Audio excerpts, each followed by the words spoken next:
The only real difference between him and Basil is that he was small and had a very large hen-pecking wife. Now, how did you enjoy working with the other members of the Fawlty Towers cast? Adored them all. It was a magnificent cast, absolutely wonderful, right the way through. In the history of British television, few comedies have left a mark as deep as Fawlty Towers. With only 12 episodes made between 1975 and 1979, the series became one of the most loved sitcoms ever produced in the United Kingdom. It told the story of Basil Fawlty, a rude and nervous hotel owner who constantly made problems worse instead of better. The show was fast, sharp, and often uncomfortable in the best way. Audiences laughed at Basil's anger, his lies, and his social mistakes. Yet many years after it first aired, one particular scene would cause serious debate. That scene, found in the episode commonly known as the Germans, included language that later viewers felt was offensive. Over time, changing social attitudes led to the episode being temporarily removed from some streaming platforms. This led many people to say that the show had been taken off the air, even though the situation was more complex. To understand why that moment caused such strong reactions decades later, we must first understand how the show was created, what kind of humor it used, and what Britain was like when it was first broadcast. The controversy was not just about a few lines of dialogue. It was about how comedy changes over time, how society grows more aware of harmful words, and how older shows are judged by modern standards. The story of that infamous scene is really the story of how humor, history, and culture sometimes clash in ways that surprise everyone. The roots of the series go back to 1970, when members of the comedy team behind Monty Python's Flying Circus were staying at the Gleneagles Hotel in the seaside town of Torquay. The hotel's manager, Donald Sinclair, behaved in ways that shocked and confused his guests. He was suspicious, easily angered, and often treated paying customers like criminals. One story tells of him throwing a guest's briefcase over a wall because he feared it was a bomb. Another story describes him scolding guests over small and unimportant matters. Among the people watching the strange behavior was John Cleese. Cleese saw something powerful in Sinclair's personality. He saw a man completely unsuited for hospitality, yet placed in charge of a hotel. That idea became the seed for Basil Fawlty. Years later, Cleese, working with his then-wife Connie Booth, turned those real-life experiences into a sitcom. Booth helped shape the character of Sybil, Basil's strong and sharp-tongued wife. Together, they created a world where stress ruled every hallway, and every guest brought new disaster. The show was not built on silly jokes alone. It was built on tension. Basil wanted to impress upper-class guests, but he often insulted them instead. He tried to hide problems, but only made them bigger. The humor came from watching a man destroy his own dreams through pride and panic. From the beginning, the series was bold.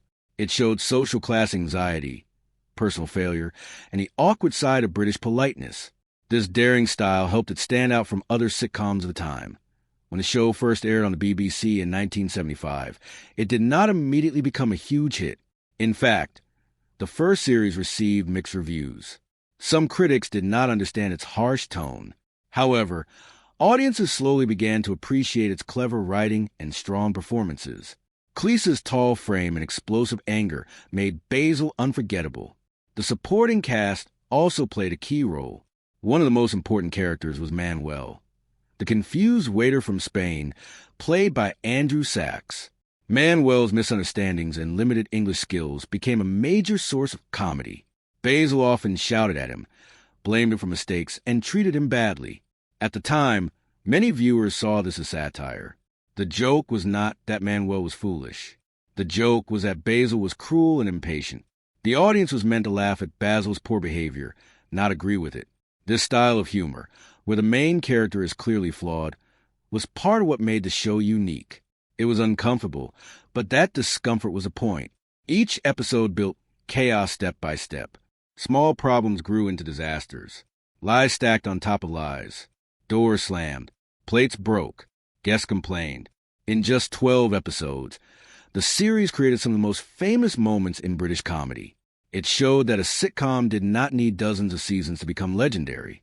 It only needed strong writing and fearless performances. The episode at the center of later controversy, often referred to as the Germans, first aired in 1975. In this episode, Basil hits his head and begins acting even more strangely than usual. When a group of German guests arrives at the hotel, he becomes obsessed with not mentioning the Second World War. His repeated line, "Don't mention the war," becomes ironic because he cannot stop talking about it. The humor builds as Basil's nervous attempts to avoid offense only make things worse. However, earlier in the episode, there's a scene where an older character uses racial slurs while telling a story. At the time, the scene was meant to show the character as out of touch and foolish. The offensive words were presented as part of his ignorance, not as something to celebrate. For many years, this context was accepted. The episode remained one of the most popular in the series. But as decades passed, society's view of language changed. Words that might once have been tolerated in comedy were now clearly understood as hurtful and harmful. When the episode was temporarily removed from a streaming service in 2020, many headlines claimed that the show had been banned or taken off the air. This sparked heated debate. Some argued that removing the episode erased history. Others argued that platforms had a responsibility to avoid spreading harmful language. The debate showed how complicated it can be to judge old art by modern values. It is important to understand that the removal was not a permanent ban of the entire series. The show itself was not erased from television history. Instead, the episode was later restored with context explaining its content. This kind of solution has become more common in recent years. Rather than hiding older material, companies sometimes add warnings or explanations. This allows viewers to understand the historical background while still recognizing that certain language is offensive today. The case of this episode became part of a larger cultural discussion about comedy. Can jokes age badly? Should creators be judged by modern standards? Does context excuse offensive words? These questions do not have simple answers. Comedy often pushes boundaries. It reflects the time in which it is made. What felt bold and daring in 1975 may feel uncomfortable in 2020 or beyond. Yet many fans argue that the show's real target was prejudice itself. Basil's behavior was shown as ridiculous. The audience laughed at his ignorance, not with it. In this view, the show was mocking narrow-minded attitudes, not supporting them. Still, for viewers hurt by certain words, the pain is real, no matter the intention behind the joke. This tension between intention and impact lies at the heart of the controversy. Looking back, the power of the series comes from its strong writing and deep understanding of human weakness. Basil Fawlty is not a hero. He is proud, insecure, and often cruel. But he is also human. He wants respect. He wants success. He wants to feel important. His failures are exaggerated, but they come from real emotions. That is why the show still feels alive decades later. The infamous scene did not erase the show's achievements. Instead, it added another layer to its story. It reminded viewers that comedy exists within society and society changes. What remains impressive is how such a short series could continue to spark discussions so many years later. 12 episodes were enough to secure its place in television history. The controversy showed that classic shows are not frozen in time. They are revisited, re-examined, and sometimes challenged by new generations. This process can be uncomfortable, but also keeps art relevant. In the end, the story of the scene that took the show off the air is less about cancellation and more about conversation. The series was not destroyed. It was debated. It was questioned. It was placed under a modern spotlight. That spotlight revealed both the brilliance of its writing and the risks of its era's language. The show remains a landmark in British comedy. It continues to be studied, quoted, and loved by millions. At the same time, it serves as a reminder that humor carries responsibility. Words matter. Context matters. Time changes how we hear old jokes. The discussion surrounding that episode shows that television is not just entertainment. It is part of culture. It reflects fears, prejudices, dreams, and laughter. When culture changes, our relationship with old stories changes too. And so the legacy of this famous sitcom is not only about laughter in a small seaside hotel. It is also about how society grows, learns, and sometimes argues about the past. That is why the infamous scene remains important. It is not just a moment in a comedy.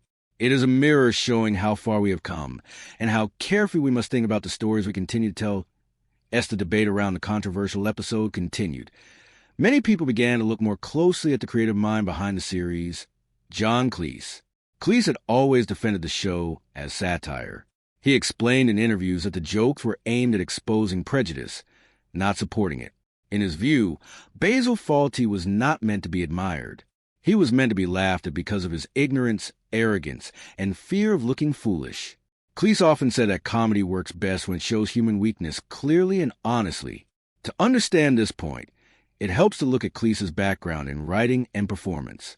Before creating Fawlty Towers, he had already become famous through his work on Monty Python's Flying Circus. That series was known for absurd humor, clever wordplay, and bold sketches that sometimes challenge authority. Cleese and his fellow writers were not afraid to test limits. However, their style was rarely simple shock humor. It was usually layered, meaning the joke worked on more than one level. This layered approach continued in Fawlty Towers. When Basil made a rude or insensitive remark, the audience was meant to see how wrong he was. The laughter came from his failure to behave properly, not from the insult itself. Still, as society became more aware of how language can harm certain groups, some viewers felt that intention was not enough. They argued that even if the show mocked prejudice, repeating certain words on screen could still cause pain. This difference in understanding shows how comedy can be interpreted in many ways depending on the time and the audience watching it. Another important part of the conversation involved the role of television networks and streaming platforms. When the episode was briefly removed from a streaming service in 2020, it was part of a larger movement in media at that time. Many companies were reviewing older programs to see if they contained material that could be seen as racist or offensive. This period led to renewed discussions about responsibility in entertainment. The BBC had originally aired the series in the 1970s, when broadcasting rules and public attitudes were very different. At that time, fewer people publicly challenged offensive language in comedy. By contrast, modern platforms operate in a global environment. A show is no longer watched only by one country. It can be streamed around the world. Because of this, companies must think about how material will be received by many cultures and communities. In the case of the controversial episode, the streaming service later decided to restore it with context. This meant adding an explanation that the show reflected attitudes of its time and that some language may be offensive. This approach aimed to balance two goals: protecting viewers from harm and preserving television history. It also showed that removing content completely is not always the chosen solution. Sometimes discussion and explanation are seen as better tools than censorship. The situation became an example of how older art can be handled in a modern media world that is more sensitive and more connected than ever before. The controversy also encouraged people to revisit the themes of the show itself. At its heart, the series is about social anxiety and class tension in Britain. Basil Fawlty constantly tries to impress guests he believes are important while looking down on those he considers beneath him. This behavior reflects a deep insecurity. Britain in the 1970s was still strongly aware of social class differences.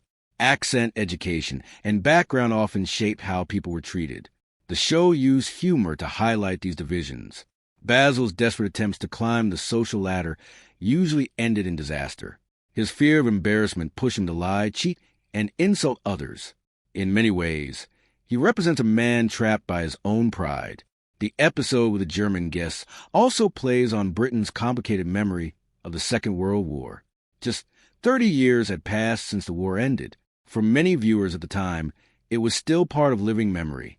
Basil's repeated mention of the war, despite telling himself not to bring it up, shows how difficult it can be for people to let go of the past. The joke works because his behavior is clearly inappropriate. He cannot move beyond old fears and stereotypes.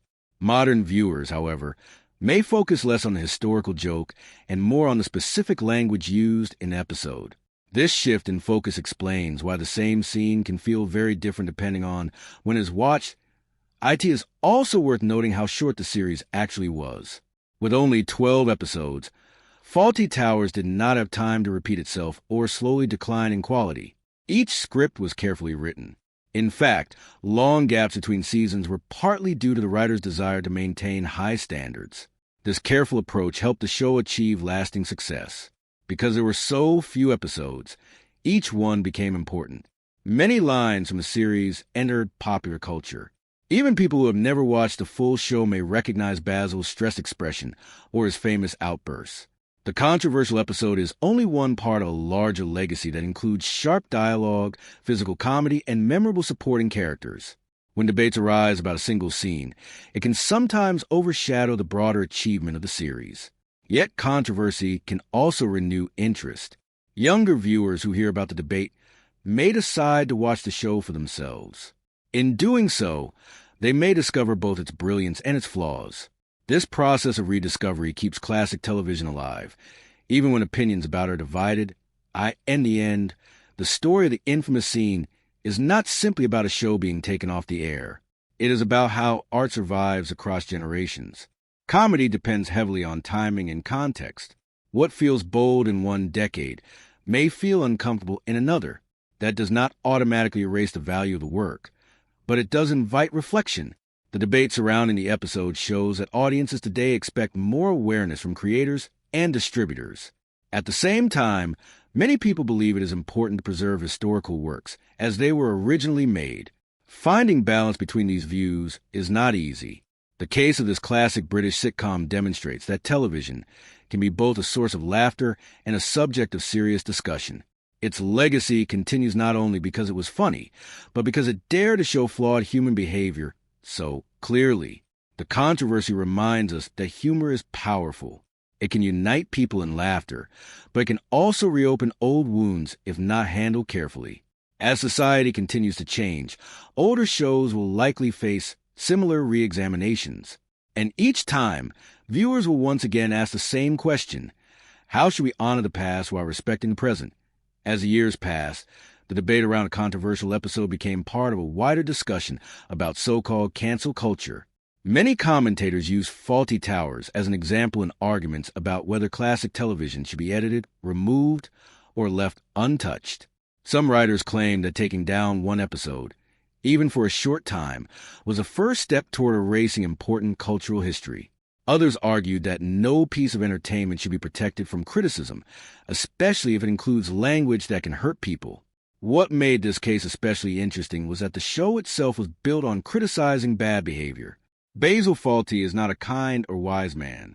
He lies, shouts, and insults others because he feels small inside. The comedy works because viewers see how foolish he is. Supporters of the episode said that the offensive language spoken by another character was meant to show how outdated and ignorant that character was. In their view, the joke was on prejudice itself. Critics, however, pointed out that hearing certain slurs repeated on screen can still cause harm, even if the script intends to mock the speaker. This difference highlights a key issue in modern media. Intention does not always control impact. A writer may aim to criticize racism, but the words used in the process can still affect audiences in painful ways. The discussion around the episode therefore became less about one sitcom and more about how society